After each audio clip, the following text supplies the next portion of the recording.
Hello, everyone, and welcome back to our NoCodeOps live community show. I hope you're all doing well wherever in the world you're joining us from. And if you're here for the first time, we're NoCodeOps, a global community for operations professionals who leverage the power of no-code and automation at work.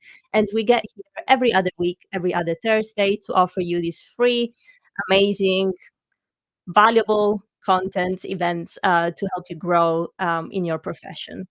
I'm having a little bit of an echo today, so I'll get that sorted. I hope you're not also hearing it. I am, which is why I'm going to troubleshoot that very quickly. But today, I'm really excited because we are joined by an award-winning operations professional called Penny, who I'm about to introduce to you. And as per usual, I would love for you to interact in our chat as much as possible because this is our opportunity to grow together. And so please let me know where you're joining us from, whether you're a revenue operations professional or any other type of op. And yeah, let's get chatting.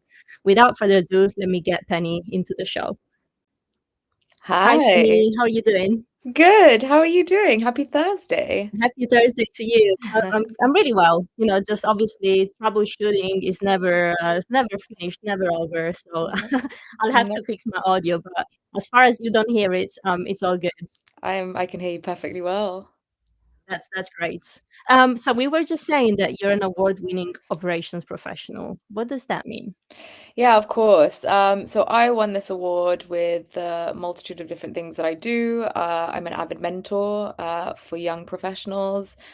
When I started off in operations about 10 years ago, operations wasn't a thing, or people didn't really know about it. And now people are entering the workforce, and I've always wanted someone to sort of guide me through that. So mentoring is a really big thing for me. On top of that, it's really fixing problems, growing, being better, and really trying to make, the company, wherever you work, just a better place, a more efficient place. There's always going to be problems around, but even from like fixing a coffee machine, but there's always going to be problems to solve. And when you do solve it, it's amazing. So yeah, I guess that's where the award winning comes from, getting involved with a whole bunch of different things. And yeah, really trying to, I guess, like challenge people and trying to make a world a better place for them professionally. I love that so much. So you're sort of like a MacGyver for operations. But I wouldn't go that far, but I try, right? That's I my love it. And how did you? What's your background? Did you know you were always going to become an amazing ops professional, or where? Yeah, where's your background from? Yeah, gosh, operations is definitely a thing that you don't hear children say.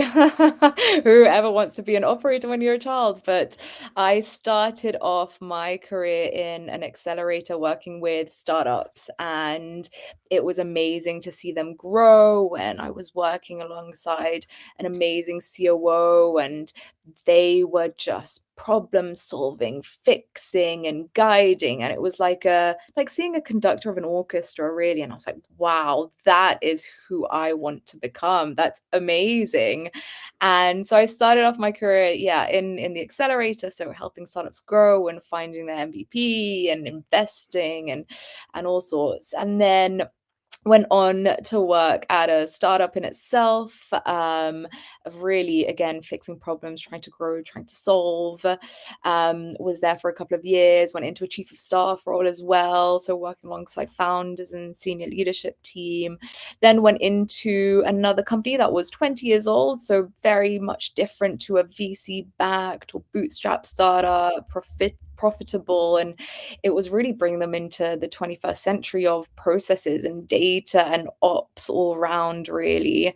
And then lastly, yeah, working with a finance tech company, and really trying to make things more efficient. I mean, I don't know if you know, but finance is very much super inefficient, and so really trying to navigate that world and make it as efficient as it can be, alongside scaling that and growing that. So that's a bit about my background. That's quite the journey. That's Yeah, quite the journey. Very impressive. Well thank done. you. Thank you. And so during our Q1 here at NoCodeOps, and obviously Xavier, we've been focusing a little bit more about on revenue operations, right? And I would like to ask you, because obviously you're bringing a wealth of experience and knowledge to our chat today, which I'm super super excited about.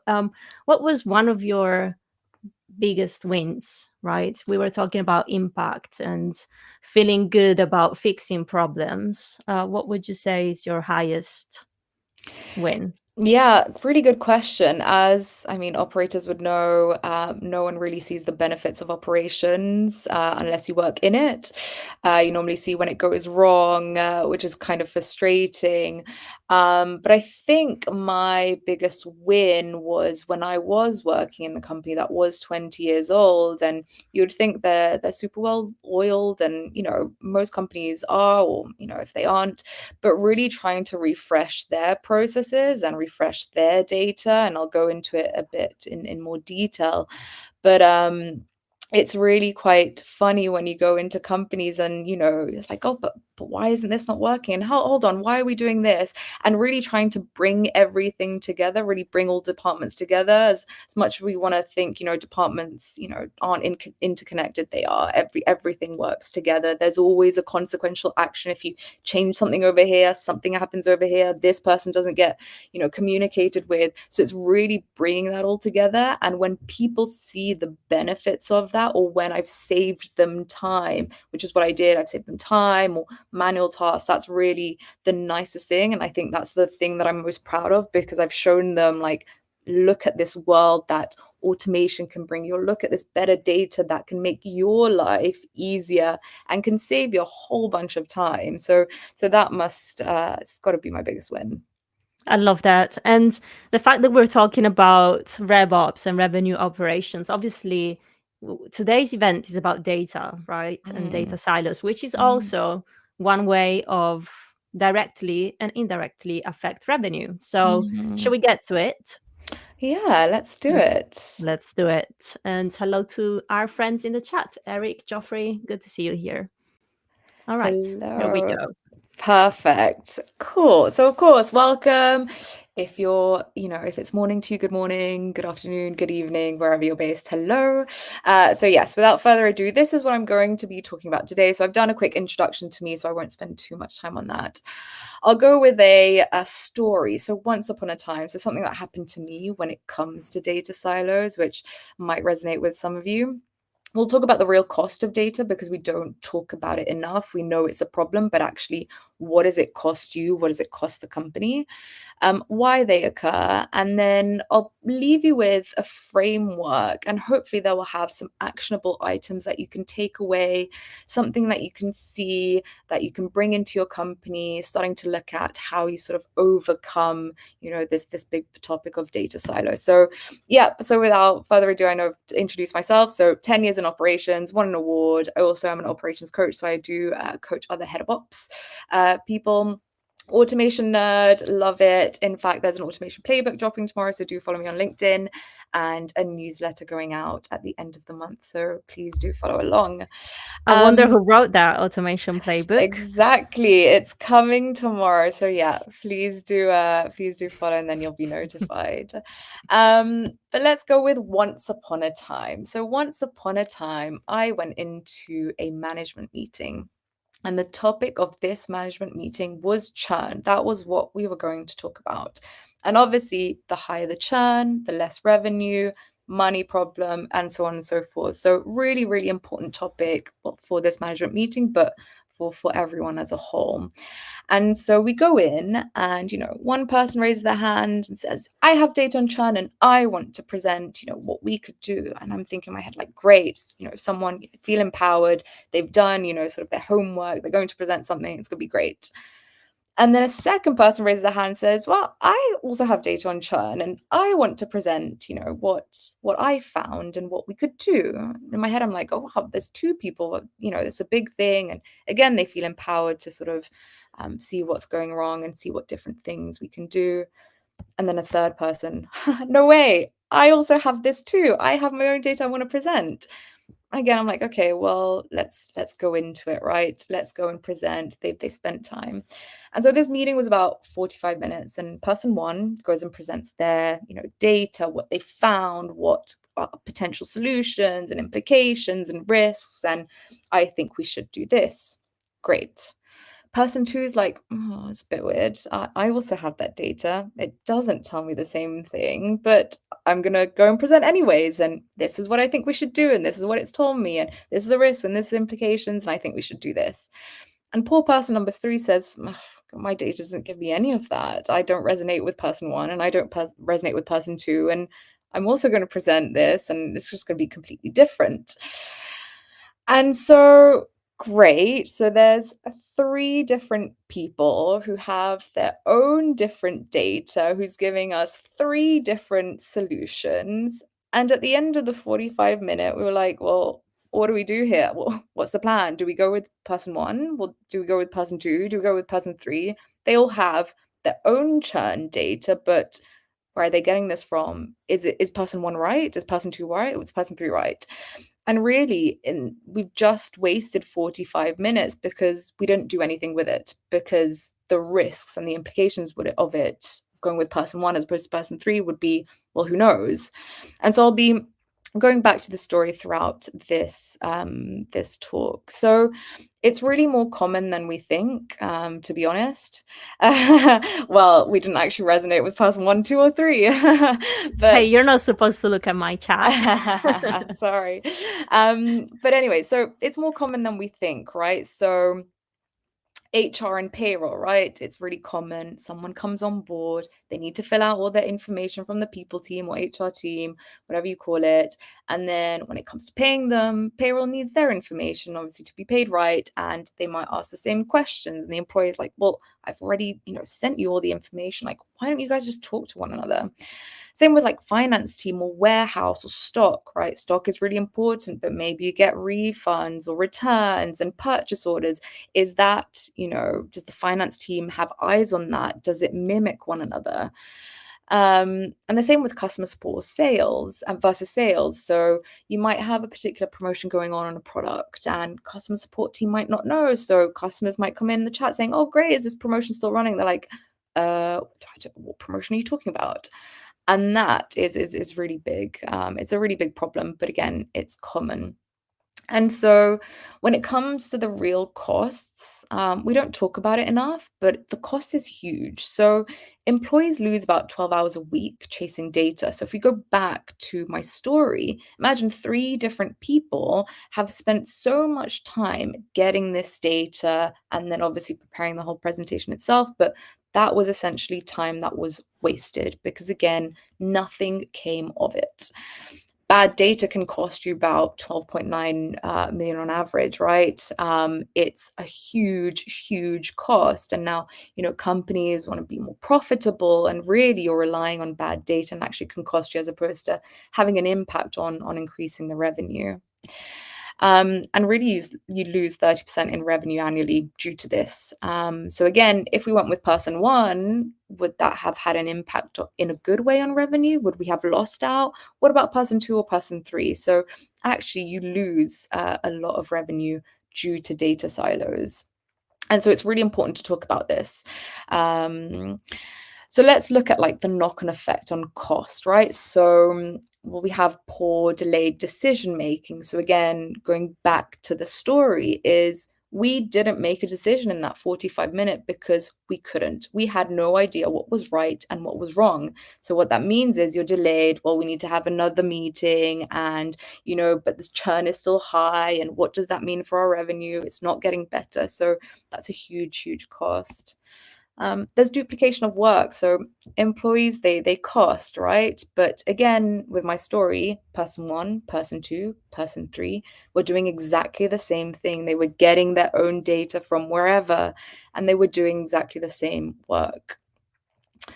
We also have fragmented customer service, right? So again, you have a promotion running, customer service doesn't know, someone comes in the chat like, great, what is happening? Like, do you have this discount code? And they're like, I don't know what you're talking about. And that, a person might leave with a bad review, which again, as the implication of, well, if you want new customers, they'll look at your reviews, they'll probably think like 5 times before signing up.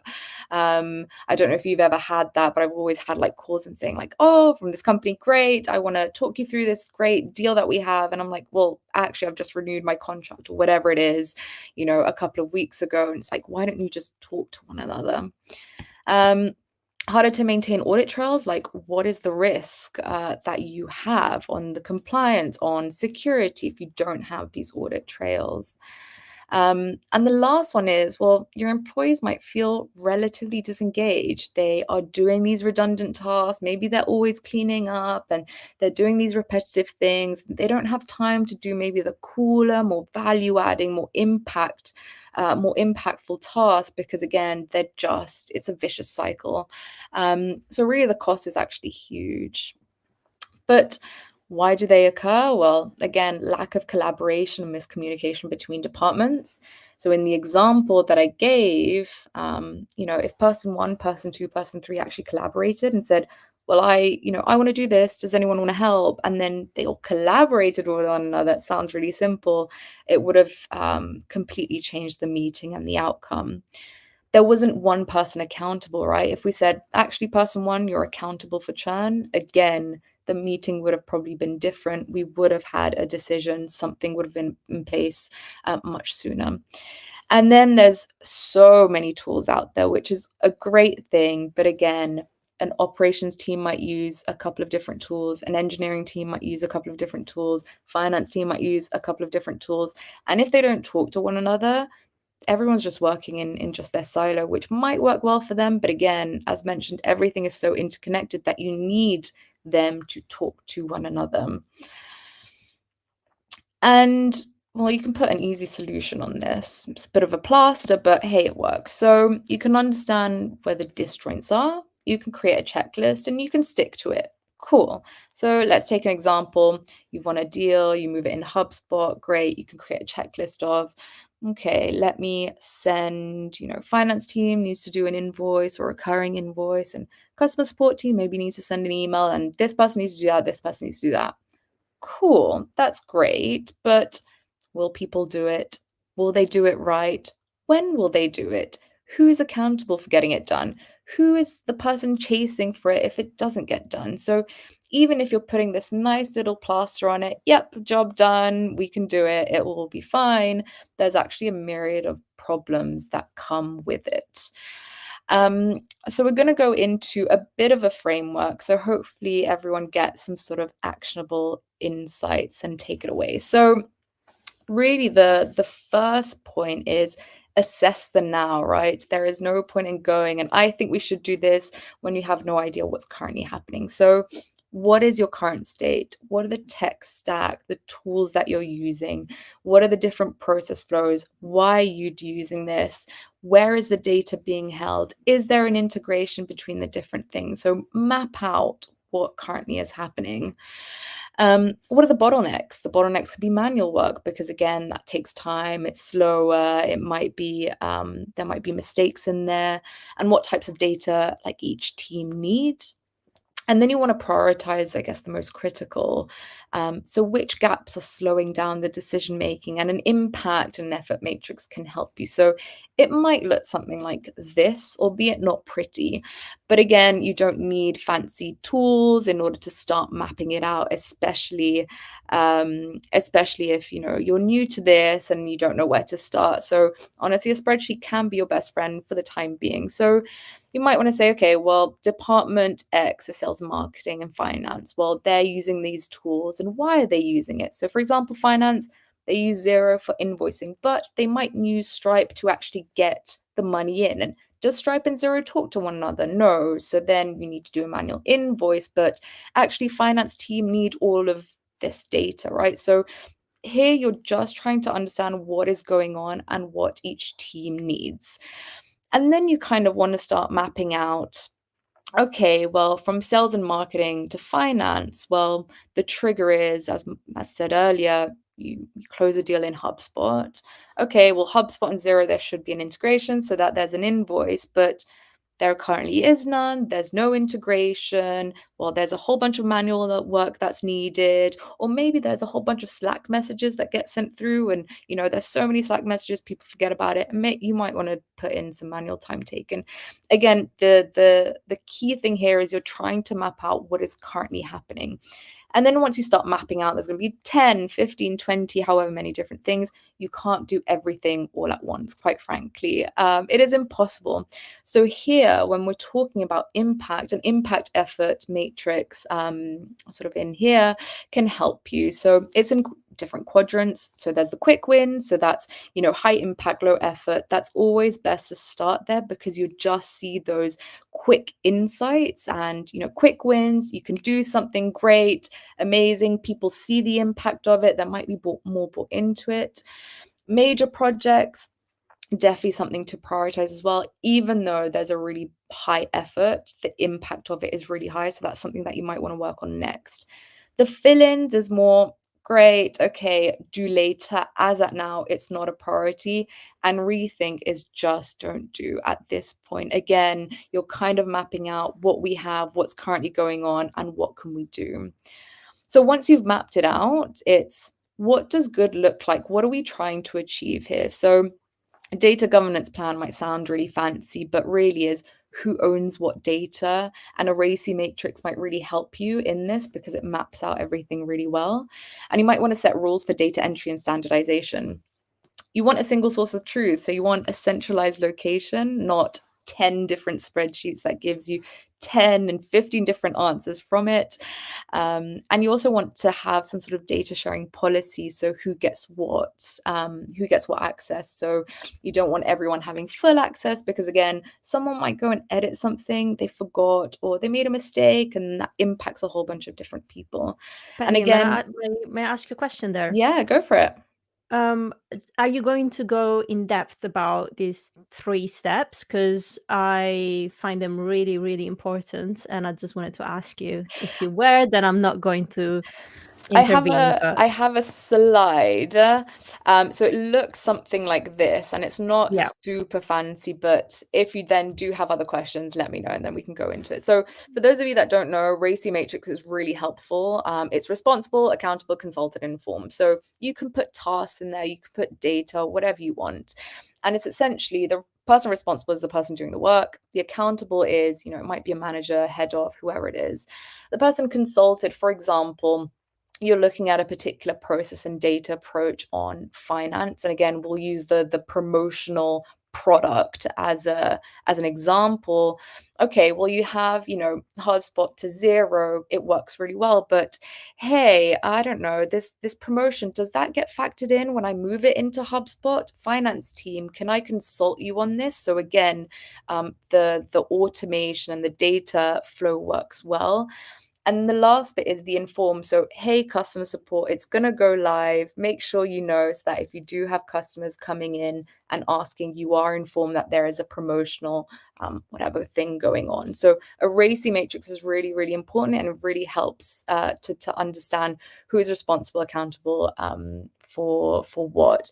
And again, going back to the story, if person one, we knew who was accountable, we knew who was responsible, consulted, informed, again, the meeting would have gone so much different. And then again, doesn't look super pretty, but okay, so if we say churn, who's going to be accountable for that is going to be head of customer support, whoever it is in your company. Or deals, the person that's going to be accountable for this is sales. Again, you have people in place that it's like, that is what I should own, and that is my data to own. And then when it comes to data sharing policies, again, simple example, but invoicing. So you have finance will probably need the full access. They probably need to go create, edit, amend, void, delete, and so on and so forth. Customer support might need read only because, again, if someone calls or, they're on a chat with them, they can go and actually look at the information from an invoicing perspective. Sales might only need it for a read only for whatever reasons they might need. But again, doesn't look hugely pretty, but again, it's just a case of these are nice quick wins that you might want to do. Does that answer the questions that you might have, Claudia? Absolutely. Well, the racy was definitely the first, and then you had something about setting rules. You might set some rules, Yes. and I just wanted to ask you if you had some examples. Yes, let's go into the next couple and then I might come back if that's okay. Yep. Cool. All right. So what we've done is we've mapped out the current. We kind of see what, the goals are and kind of want to automate and integrate. So wouldn't be a Zapier event if I didn't mention them. So there's no code, low code tools, the Zapier, the Airtable, the HubSpot. They help sort of interlink each tool wherever you have your data on. APIs are your friends. They're powerful. They go the extra mile. But again, if you are new or if you just want to take one step at a time, definitely go for the simpler ones. And data sync, it might be real time, or do you want to do it once a week? Whatever is the most important for you. Okay, so we've kind of done that. We've kind of understood I need to automate a few things so it goes from one thing to another. And now we need to go and clean and standardize. So there's going to be duplicate data, there's going to be incorrect data. There's probably going to be fields in a HubSpot or again, whatever you use that you don't use anymore. But hey, it just, people are updating it because, well, we've always done it. And well, why should we do it? Because hey, that's kind of just, the norm. But you kind of want to set validation rules as well. You want to standardize the formats. It might seem really simple, but for example, SKU formats need to be in the right one. Customers are looked up by their customer number as opposed to maybe emails. I know I'm guilty of signing up to products with 3 different emails because they had a great discount going on. But again, that's going to be duplication of data, merging it, making sure that you're actually looking at a customer number as opposed to email. Phone numbers, emails, again, in standardized formats. It might be really simple to say, but it actually goes a long way. So for example, I worked at a company that, again, we're using loads of different fields, but their pricing and their pricing on the products had changed so much over the course of the years that we had about 10 different fields and people didn't really understand what they were looking at. So it's really important to actually go and clean it up and standardize it. Otherwise, again, you'll be doing this and then you'll probably revisit this in the next 6 months, and it's going to be the same thing. Does that answer your question, Claudia? I think it does. Okay, Yeah. we can go into it if other people have questions then after. Okay, so we've mapped out the now. We kind of know the goals of what we're trying to get to. We understand the different, I guess, like integrations, automations. We've kind of set up, okay, well, these are the fields that I want to use, or these are the standardized, and we've cleaned it up. Cool. What are you going to do now? Well, you're going to test it and you're going to monitor it. So what should happen? So again, HubSpot to 0, what should happen? An invoice created, great. What are the edge cases? Again, promotional stuff. Does that still work? Start small, then deploy. Don't do a go big or go home. As again, lots of things might go wrong, and the goal here is to make sure that data isn't siloed and it's working with one another. Alerts for when it goes wrong. So imagine you set all of this up and great, cool, and you leave it for 3 months and you go back to it and none of it is working because you didn't set up an alert. Please Which you set that up. can automate that. Exactly. So set it up, make sure, because otherwise your efforts will be wasted, sadly. Refine the process and monitor it continuously. Again, because you're starting out, you might want to monitor it on a weekly, daily, monthly, whatever basis, but make sure you monitor it continuously at the beginning. And then at the end, you kind of want to set sort of cadences of, well, I'll do this every 3 months and so on and so forth. The last point, which is probably the most important, is you bring the team along with you. There is no point implementing different things if the team aren't involved. Um, so your efforts will probably be wasted. They are the people that's probably going to extract this data and do whatever they want with it. But if they're not involved, again, your efforts will have been for nothing. And again, you'll probably have this problem in the next couple of months. So get them involved from the start. Who are the stakeholders? You want to train them. It might be that, they're updating specific fields in HubSpot, but actually they don't need to anymore because they've actually become redundant. They were just doing processes that haven't been updated. So train them because it's going to change. Empower them specifically, customer service. They're getting that feedback from customers and, hey, a customer's asked this and I really want to put this in somewhere. Where do I go or what do I put it in? And how does that then, correlate to sales or whoever?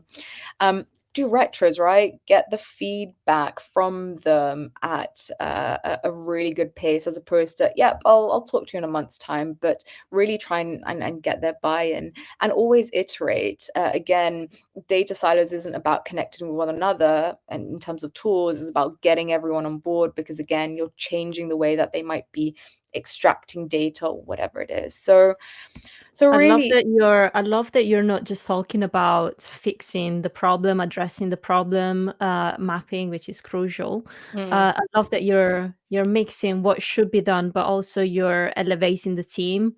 You're yes, that's such a crucial point that will lead to ultimate success as well. Because as you're saying, is it's quite easy. It's like a plaster, you were saying, like a band-aid to just, oh, here's the solution. I've yeah. made it for you, and run wild with it. Whereas when you actually sit down and train the team and show them how it's done, then you empower them, which is so much more impactful Yeah. overall. Yeah, exactly. Especially if you're going to end up changing things, you might change the way they work or they update things or their workflows. And again, you need them. They're the end user, right? As with any product, think of it as this is your product. The product is data, but you're really changing them. So it's not just cool, I've connected data to one another. Good luck. It's, hey, team, I really want to help you because this is where you're going to see the impact of it. Hmm. Um, Cool. So a bit of a conclusion to this. So it's common, don't worry, it happens everywhere. It's okay, but it's also really costly. And you need to quantify that cost. Map the now, what is happening at the moment, what do you want to achieve? So what does good look like? Prioritize, prioritize, prioritize. Again, you won't be able to solve every single problem all in one go. So prioritize, standardize and clean. Your data is going to be not that nice. It's okay. It happens, but just make sure to standardize and clean it up. Continuously test it, continuously monitor, especially if this is something new that you're going to go into. And last but not least, bring the team with you. They are your end users for extracting data and making decisions to make things better. So bring them along the journey. And that is it. I love it. Well, thank you so much, Benny. That was such an insightful session, super Good. impactful. I loved it. I knew that you would just bring your value and knowledge, and I'm Thank so you. happy to have you here today.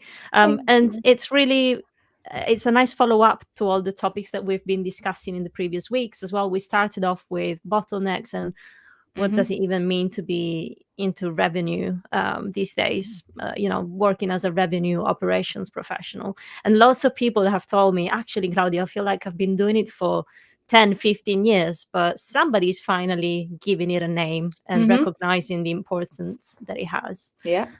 And then the following week with David, so the previous one was with Nick, then we had David presenting some use cases on how he leveraged certain tools. Obviously, Zapier being one of, the main automation tools that he used to go past those bottlenecks and prevent them from happening. So, if you haven't watched the first two episodes, you'll find them on YouTube. And so today, I really wanted to crack on the data side of things, because I love that you've been talking about mapping, documentation, all the main sort of best practices that people should implement straight away. Yeah. Documentation, we haven't talked a lot about documentation, but we always stress about it in the community.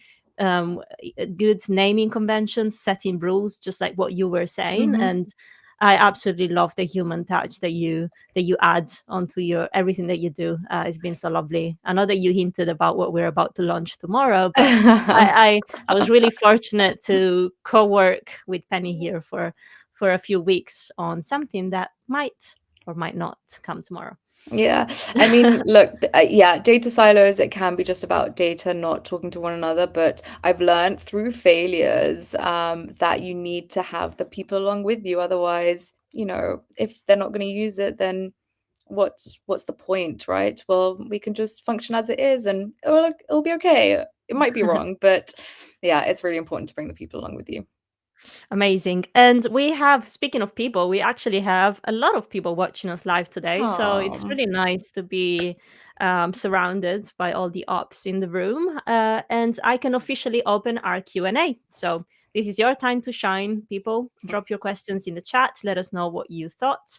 And if there's anything we can do to help, we're here for another 25 minutes. yeah. I can see there's a few coming already. So Yeah. we have Camilo Gonzalez. Mm-hmm. Love the mapping. Mind maps are my weapon of choice. Mind Can maps you are great. please state the difference between accountable versus consulted? Yeah. So accountable, essentially in layman terms, is if it goes wrong, who's accountable for it? Consulted is they kind of have some sort of impact. They need to be in the know, but maybe their expertise would be best. Just trying to give an example. So yeah, much like the promotion, like a promotional product, I always bang on this one, but because it's so important. But let's see. Um, so you have okay, so you have an automation going into finance, great. They send an invoice or a receipt or whatever it is, right? And you have this different thing that comes along and we never tried it before. Does your integration still work, really? Hey, finance team, do I need to be aware of something else? I don't know, even a VAT thing, or even like, I don't know, these people actually want an invoice instead of a receipt. It's something that touches upon someone because their workflow thereafter will be different. So accountable is, if it goes wrong, who do we go to in layman terms? Consulted is they have a bit of a part, but it's not super, it's not really in depth. It's more, hey, something's changing. It impacts you at some point because of whatever reason. Can you tell me what we need to do in terms of for your function to work right? I hope that answers the question. Camilo's question. We also have a question from Robert, who's very passionate about this topic, and I know that he's working right now, but he's gonna watch the recording. So, Robert, this is for you, and he's asking from the forum here, what has been the tipping point for companies to decide to break free from silos? Oh, so the example that I gave at the beginning, that was pretty much a tipping point on what are we doing? Um, Really, it comes from decision makers. It comes from, hey, something's going wrong. Or what are people doing? People want to do like more with less heads, for example, and really data gives you that insight.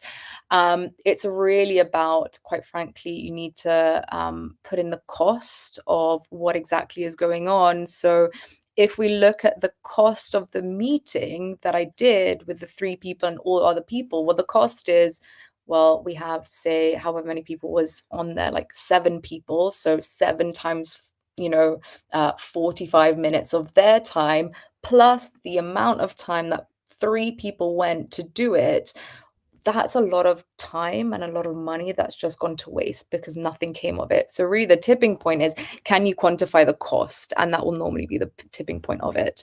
The other side is, how do we make decisions faster? Or if you always have, again, really depends on what size company you are, but it's, I think we should do this. And okay, but should we? Like, why should we? Who's telling us? Is it really that big of a problem?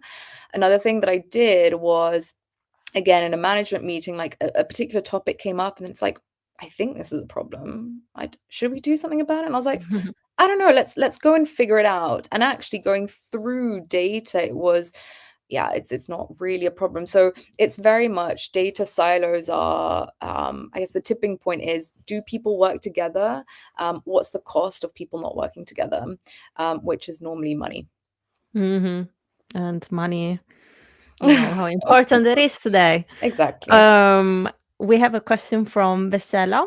Hmm. They say, how do you ensure a single source of truth of data, company wise? Who drives this? Business ops or Mm. engineering? Oh, that's a really, really good question. So, depends on the company, but I've worked in a company that didn't have an engineering, so we heavily relied on like low code, no code tools, and really that was BizOps. And so we led it from like a leadership meeting. But I've also been in companies that have tech, have engineering, right?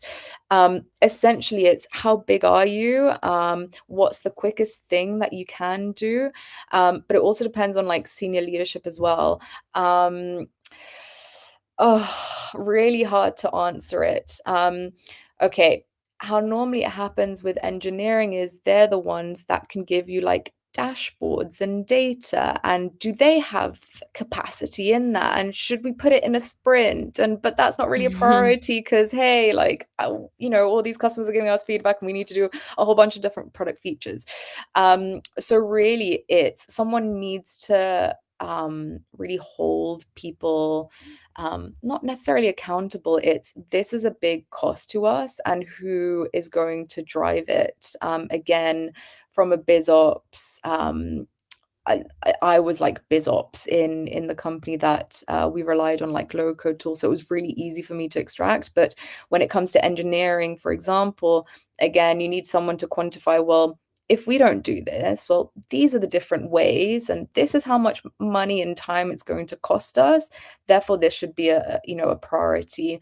Otherwise, if you frame data as like, well, our data sucks, and I mean, we can get it, but it's okay, and everyone's just like, well, if you can get it, great, then low priority. It's all about quantifying how much it costs, how much time people spend on trying to extract the different data.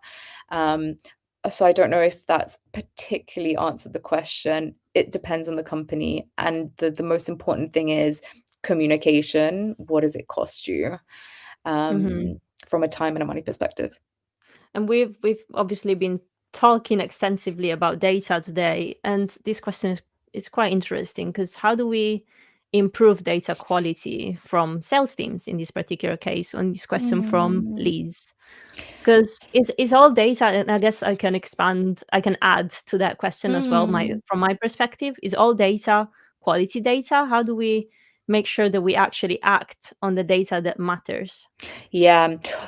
Audit. So it's always a case of like auditing what you have. So when I was in the company, again, people were using fields that, for no reason at all. Like, why are we using these fields? It's just because they were doing it for so long, and it's just like a break in their workflow or the person's workflow. It's like, well, it's okay.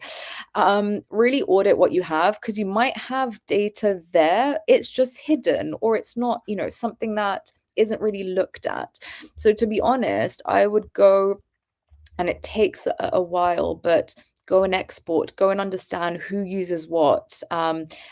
Because data quality, I mean, it's very dependent on where you are, but if you go and export it, go and understand who uses what. Does each team uses all these fields? And then you'll probably find that a lot of them aren't even in use anymore.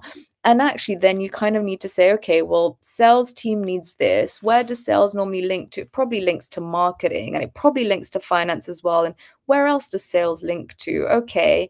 And what does marketing look at that sales also looks at? Or what does marketing do that, sales team could also have an insight on that? So it's really understanding how do the different departments interconnected, and what do they need that these people need in terms of improving data quality. Hope that's answered the question as well. Yeah, absolutely. And keeping on that segment, aren't data silos more of a people problem than a tech problem, says Joe? Yes, Should it's they just both. be a people problem? Should they just be a people problem? Should they be okay, it's really easy when you're in a small company, everyone talks to one another fine. Data silos happen because a company grows, right? And people don't talk to one another. And it's because everyone has a lot of things going on. So it becomes a people problem when you grow and when there's more people added into the mix. And maybe it's just happened really rapidly and there's not really one person to own it. And it's okay, we've always done it this way, it'll be fine, it'll be a priority. So it becomes a people problem, and it becomes more of a people problem the larger you get if you don't have someone looking into it. But also, you can go and you can fix, and that's fine, and you've done this one-off exercise. It doesn't mean it will go away. You have to have one person or people, whoever it is, that goes and continuously looks at it, right? Processes will change. If your processes don't change, you're not growing, or maybe you are growing, but you're using really outdated processes. So it still becomes a people problem if you don't revisit what you're changing and what you're doing. So, which is why someone needs to be, the maintenance, looking at what you've implemented. You need to look at it on like a quarterly, 6 month, however you want, because it does become a people problem. But as with most problems, really, it's something's happened, or people. But that's probably one of the biggest things. So yes, it does become a people problem the bigger you get. And which leads me to Lily's question. How big Mm. does your company need to be for this to be relevant? Oh, I really love good how they're all linked up. question. How big does it need to get? Yeah, how big does the company need to get? Um, Again, in a small company, you can kind of make do because you can talk to one another. I think once you start getting to even 20 people, it depends on how big the departments are, it depends on how many departments are. Once you get to like 20 plus people, it starts to become a problem. Again, people always say, "Oh, I wish I would have done this sooner. I wish we would have put good stuff in place." But quite frankly, when you're growing really rapidly, that's never a focus. So really, when you get probably to a 20-person mark, the things that you can do now, if you are really small, is just making sure that things are kept well in place, and you don't have like 10 different fields that's already been outdated, so you can still have a person on it, so it becomes easier in the journey. But it does become a bit of a problem when you hit that 20-person mark. I think we can use some sort of plant analogy. When you're planting a new little plant, right? And it starts with its roots, right? It's fine when it's the one. Like think of a basil Mm, plant, which is, guys, I'm into my millennial crisis here. So I'm trying to grow a ton of plants. And when you have too many, you need to repot them, right? The plant is growing, just like your company is growing. You have to repot it, bigger mm. vase. So how do you then you have to disentangle all those roots? So it's a similar is it a similar thing, Penny? What do you think? God, I'm really not a gardener, but so really not, that's not my forte, actually. To all my green thumbs out there, I know that you can hear me out, but yeah, the more plants you have, the more roots, the more issues. Yeah, no, but that's a really good analogy. That is really good. It's just a case of you can try from the get-go, right? You can try and keep it up to date, but things will change and processes will become outdated. That means, data will be redundant in some places. So having someone that's owning that from the get-go, amazing, it will make your life easier. And then when it's a case of like bringing different people in, you can, have that open conversation. What do you need? And maybe they need different things, but at least you have something there and documented as well, which always works wonders when you're trying to figure out what's going wrong. Chef's kiss for documentation. Mm, Camilo, follow-up question, and sorry I'm not pulling up your name, but sometimes LinkedIn is doing this. So about removing the dupes in data, how mm. easy is it to roll out a user number ID for end users? Oh, yeah. I mean, Is it like a technical? Is it like an Airtable record ID? Is that what yeah, the question is? Maybe expand on that, Camilo. Maybe help us out. yeah. Because a user number ID, depending on what platform you're using, like any sort of database, there's usually a formula you can use Mhm, to generate individual user IDs. mhm, So that could be it. Tell us what platform you use. We might be able to help or direct you to mm, somebody who can help. mhm, All right, let me see. I would like to wrap up with a really nice question that doesn't have to do much with data, but it's got a lot to do with you. And that's a question from Retabil. Retabile. I don't know. mhm. I hope I'm pronouncing it correctly. Please correct me if I'm wrong. But what inspires you? Mm. Gosh, yeah, what inspires me? I think it's just, again, operations and where I've worked, people don't really see the benefits until actually people see when it goes wrong, which is really sad. And you can do, all sorts of things and you can pat yourself on the back and like, oh, I've done this really cool thing. But when you see other people that have been impacted and they're like, wow, this is amazing. Thank you so much.